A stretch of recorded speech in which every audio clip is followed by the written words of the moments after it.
Ideal holatdagi 4 xonali kvartiramiz sotuvga chiqyapti. Assalomu alaykum. 8-noyabr shanba kungi ish kunini boshladik do'stlar. Sergap Azbeydi bugungi manzili Farg'ona shahar viloyat hokimligi Aziya mehmonxonasining shundoqqina oldida joylashgan 12 qavatli zamonaviy loyihalar asosida qurib bitkazilgan domda 11-qavatdan 112 kvadrat metrdan iborat bo'lgan 4 xonali kvartiramiz jihoz texnikalari bilan birgalikda sotuvga chiqyapti. Uyimiz 100% isitish tizimiga ega, gaz, suv, svet, muammo yo'q do'stlar. Holati ideal holatda ko'rib o'zlaringiz beringlar. Kimgadir yoqsa bemalol pastdagi raqamlarga bog'lanib, ma'lumotini olib, joyiga borib ko'rib, bemalol joy egalari bilan savdolashib, ushbu xonadonda xarid qilishlaringiz mumkin. Narxi $95,000 baho so'ralyapti.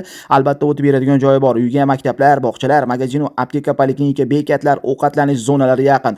Uyimiz ideal holatda, barchamizga shunaqangi fayzli, chiroyli xonadonlar nasib qilsin. Havas qilganlar izohlarda inshaalloh so'zini yozib, hoziroq sizga yoqqan bo'lsa, bemalol pastdagi raqamlarga bog'lanib, bitta qo'ldan ushbu joyda xarid qilishlaringiz mumkin. Qo'ldan kelgancha abdur qildik. Xato nuqsonlari bo'lgan bo'lsa to'g'ri tushunsa, video yoqqan bo'lsa albatta like tugmasini bosib, shunaqangi kvartira izlayotgan do'stlarga, tanishlarga shu videoni ulashib qo'yib va fikringizni izohlarda yozib qoldirishni unutmang. Barchamizga shunaqangi hashamatli, chiroyli, fayzli, ixcham xonadonlar nasib qilsin. Hurmatli obunachilarim, videoga like deb bosib qo'yinglar. Doimgidek Sergap Azbey bo'ldim.